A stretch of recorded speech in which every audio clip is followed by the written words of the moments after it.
आप भी रोम्बस का एरिया का फॉर्मूला याद करते हैं और पेरीमीटर का फॉर्मूला याद करते हैं तो ये शॉर्ट्स आपके लिए है। इस शॉर्ट्स में हम लोग एक ऐसा नया कॉन्सेप्ट सीखेंगे जो आपने शायद ही आज से पहले कहीं देखा होगा, और इस कॉन्सेप्ट के जरिए आपको इसे याद करने की ज़रूरत नहीं होगा, ये ऑटोमेटिकली आपको याद हो जाएगा फॉर्मूला। तो चलिए शॉर्ट्स की शुरुआत करते हैं। रोम्बस यानी समचतुर्भुज। यहाँ पर आप देख सकते हैं कि ये एक रोम्बस है। अगर मैं आपसे पूछूँ कि इसका मैं डायगोनल मान लेते हैं कि ये जो डायगोनल है इसे मैं मान लेता हूँ D1, और ये जो डायगोनल है इसे मैं मान लेता हूँ लेट से D2।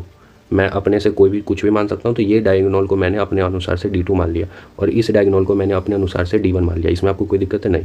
यहाँ पर आप जानते हो कि डायगोनल 90 डिग्री पे कट करता है।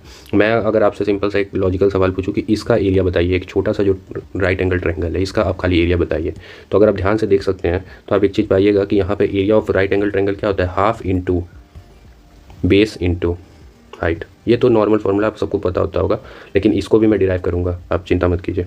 ये देखिए आप एक चीज़ जानिए, मतलब इसे भी आपको याद करने का ज़रूरत नहीं है, इसका भी कॉन्सेप्ट होता है। ये अगर आप देख सकते हैं तो इसका अगर एरिया का फॉर्मूला है तो आप एक चीज़ आपको पता हो कि आपका जो डायगोनल होता है, रोम्बस का जो डायगोनल होता है वो इक्वली बाइसेक्ट करता है, अर्थात कि ये जो डायगोनल है यहाँ पे इसका मिड पॉइंट है, ये जो डायगोनल है इसका भी यहीं पे मिड पॉइंट है। तो मैं ऐसा कर सकता हूँ कि ये जो लाइन है, ये वाला, ये लाइन को मैं कह सकता हूँ कि ये D1/2 हो जाएगा। पूरा लाइन अगर D1 था तो ये आधा लाइन क्या हो जाएगा, मिड पॉइंट है तो ये आधा लाइन D1/2 हो जाएगा। उसी तरीके से ये पूरा लाइन अगर D2 है तो ये जो आधा लाइन हो गया, क्योंकि मिड पॉइंट है यहाँ पे, ये मिड पॉइंट है तो ये दो इक्वल पार्ट में डिवाइड हो रहा है, तो यहाँ से यहाँ तक की जो दूरी होगी वो D2/2 हो जाएगा।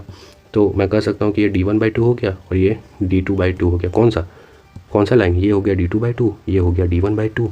और अगर हम लोग यहाँ पर जानते हैं formula area of right angle triangle का, half into base into height, यानी D1/2 इंटू D2/2 अगर कर देते हैं तो इसका एरिया निकल जाएगा। ऐसे ऐसे इसमें 4 कॉन्ग्रुएंट ट्रायंगल है, यानी कि सेम ट्रायंगल, ये जो ट्रायंगल है वही ट्रायंगल यहाँ पे, वही ट्रायंगल यहाँ पे, वही ट्रायंगल यहाँ पे। अगर मैं इसे 4 से मल्टीप्लाई कर दूँ तो आपका रोम्बस का एरिया निकल जाएगा कि नहीं निकल जाएगा। इसे हम लोग अगर कैंसल आउट कर देंगे तो final result D1 into D2/2 आ जाएगा। और एरिया ऑफ रोम्बस का फॉर्मूला भी वही होता है, half into D1 into D2। ये चीज़ आप देख सकते हैं कि प्रूफ हो गया सिंपल सा। और पेरीमीटर क्या होता है, उसके चारों साइड का सम पेरीमीटर होता है। पेरीमीटर में किसी को दिक्कत नहीं होता है, यही आप बार बार भूल जाते होंगे, तो इससे आपको इजीली समझ में आ गया होगा।